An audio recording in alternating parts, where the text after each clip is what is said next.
If you hear a person saying that Ibn Baz was in the pockets of the rulers, and so was in the pockets of the rulers, or he was a paid worker of the rulers, then this has never come except from a person. When you scratch bit underneath his scab upon his heart, you will find that he's a takfiri, making inkar of the hukam, speaking ill of the Muslim rulers, and he has the fikr of the Khawarij. And it is the Khawarij who say this about our scholars and about the ulama. And no one except a person of bid'ah and dalala will criticize the rulers and criticize the scholars with regard to this. And as for the person who criticizes the rulers and the hukam, and they speak ill of them, and they just speaking against them, they know that they are the worst of the Khawarij. As Ibn Hajar has mentioned, that the worst of the Khawarij are the Qa'adiyya, those who themselves do not go out. Those who themselves do not go out and fight and make rebellion against the Muslim rulers with the sword, but rather they encourage others to do so. So when you hear a person doing this, then know that he's a Ruwaybid, from the Ruwaybidah, a person who is despicable, dishonored. You should leave him and keep away from him. For verily the one who speaks against Ibn Baz and the likes of these know that they have nifaq with them. The nifaq of the actions and the nifaq of the tongue that they have with regard to the Muslim scholars and the scholars of the Ummah. For verily in these times you will not find anyone the likes of Ibn Baz or the likes of Al-Albani or the likes of Ibn Uthaymeen, rahimahumullah ta'ala. You will not find the likes of these kind of scholars. So the one who speaks against them has a disease in his heart, he is corrupted, he has a sickness, and his sickness is either that he is cured by ilm and sincerity because he is insincere, and he is ignorant. So he has to cure his insincerity by becoming mukhlis, and he has to cure his ignorance by learning the knowledge of these ulama. Because these ulama are ulama who preserve the sunnah and salafiyah of our times. And if these aren't the ulama, you ask them who are the ulama, and you will find that they will quote the likes of the juhal, like Umar Abdul Rahman al-Masri, or Abu Qatada, or the likes of even some of them. One of these juhal, one jahil that I was speaking to in England, he said Usama bin Laden is from the kibar ulama.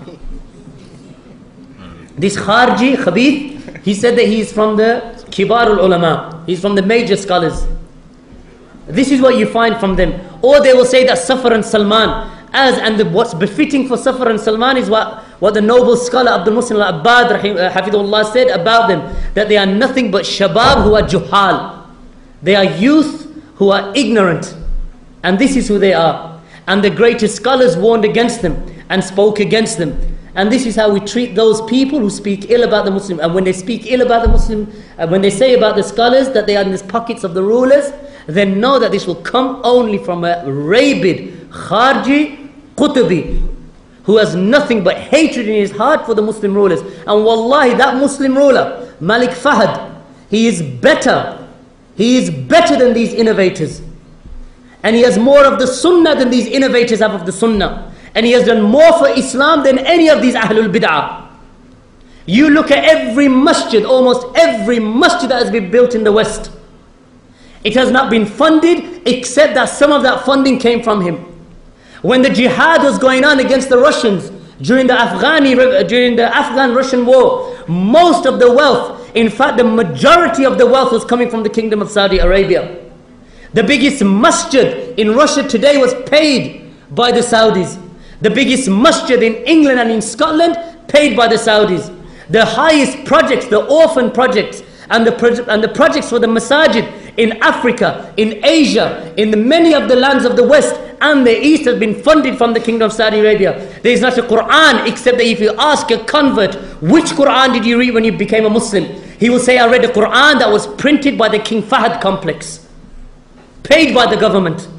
You ask anyone who has entered and learned the Aqidah correct, in a correct manner, you ask which books he read. Those books have been published by the Kingdom of Saudi Arabia, published and freely distributed in almost every language of the earth by Sheikh al-Islam Muhammad ibn Wahhab. Published by who? The King Fahd Press and Complex. So they speak against this surah. We don't say that they're ma'asum, we don't say that they don't have sin. But we look at the amount of effort that these Ahlul Bid'ah have spread and put into spreading their dalala and the effort that that kingdom has put into spreading the sunnah, and you put the two together and you'll see the difference. The maktaba of the ilm that was given to Sheikh Muqbil, where did it come from? Came from Ibn Uthaymeen and the scholars of Saudi Arabia. So where does the ilm come from? And a land, in this land where you will find not a single church, not a single synagogue, not a single Hindu temple, not a single grave that is worshipped. In this land, this is where the Ahlul Bidah, they gather together, and their enmity is concentrated upon this land of Tawheed, this land of scholars, this land of Islam, this land where the shirk is not tolerated. They gather their hatred and their enmity towards this land. More than, even in England, they were publishing this Hizb al-Tahrir. These people put posters out on bus stops and bridges on the highways and motorways. Public enemy number one, and they had a photograph of Malik Fahad, and they said public enemy number one, King Fahad of Saudi Arabia. In a land of the kuffar, in Darul Kufr, and they say that they're spreading the sunnah. This is sunnah. Wallahi, Malik Fahad is more for Islam than every single one of Hizb ut-Tahrir. Every single one of them is more for Islam than those people. With the provision for the orphans, for the people. Look at the universities in the Kingdom of Saudi Arabia. Find me a university of Islam like those universities. Find me a university like Jamia Islamiyah in Medina. Find the universities and the type of tarbiyah that those children and those people and the students of knowledge get in that land.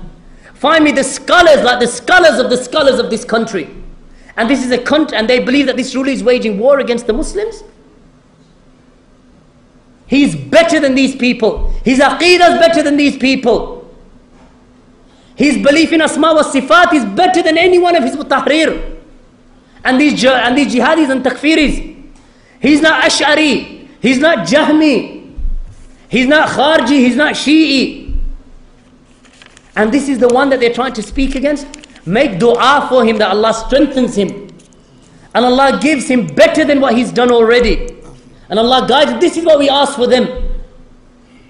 And you look at these khubatha, humaqa, those with little intellect, and the filthy ones who speak in these matters. And all they do is they cause more corruption than they brought good. Look at the corruption they caused in Algeria. Look at the corruption they caused in Syria, in Hama in 1982. Look at the corruption that they caused by killing Anwar Sadat. Everything that they've done, all it ever led to was a greater evil. As Hassan al-Basri said, they rushed for their swords, so Allah left them to their swords. Look at bin Laden now. What little good there was in Afghanistan, that was coming in Afghanistan, look at what he did. And look at what they did, those who were with him. And I'm not talking about the straits, I'm talking about the speech that they give, and the lectures that they give. What benefit have they brought the Afghani people? What benefit did these takfiris bring in Algeria? What benefit did they bring, those Ikhwan al-Muflisun in Syria? What benefit did they bring to Egypt after killing Anwar Sadat? Everything that they do, just look at the outcome of their behavior. And you will see the fruits of their evil. Because they sow an evil seed, and the fruit that comes from it is bitter. This is their behavior. So keep away from them, warn away. And as Ibn Baz, wallahi, just take the words of Ibn Baz, and that's enough for you. When Ibn Baz said about them, that when they come to you, do not give the salam, do not return the salam, for verily they are the brothers of the devils. That's who they are. And as Ibn Baz said, rather they are the ones who bombed Riyadh and Khobar, they are the ones who are worthy of being killed, not the ones that they killed. They are the ones worthy of being executed. As for Yahya ibn Ibrahim, Hassan al-Somali already answered the question. Since he's attached to this masjid, Masjid Khalid ibn Walid, then he is to be treated like they are treated. And Sheikh Rabi himself warned against them. Rather, Sheikh Rabi became angry with some of the brothers in Britain who invited him to come and translate for some of the people. Sheikh Rabi became angry with the brothers in Britain because of this, not us, some other brothers. Alhamdulillah, because we would never invite him. Alhamdulillah, we would ask the people who know him best.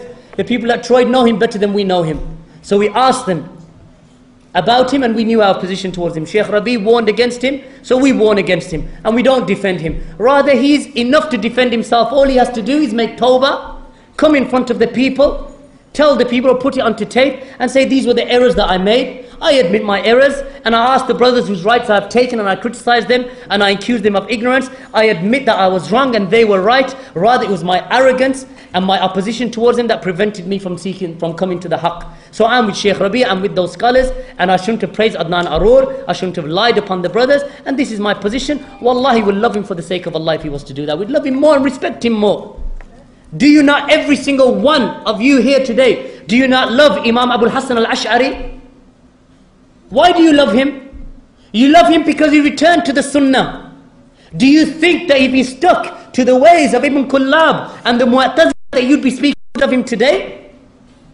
The reason why you hear, when you hear the word Imam Abul Hasan al-Ash'ari, rahimahullah, the great scholar from the 3rd century, the reason why you love him is because he became an imam of the sunnah, and he left his bid'ah, and he took his thawb off and he let it go, and he said, I leave the people of leave that which I was upon, like I am removing this thawb, or as it is said about him.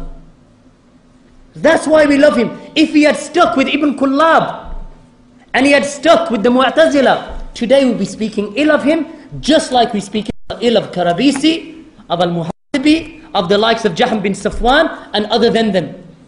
But the reason why we love him is because he came to the haqq. So this is what Yahya has to do.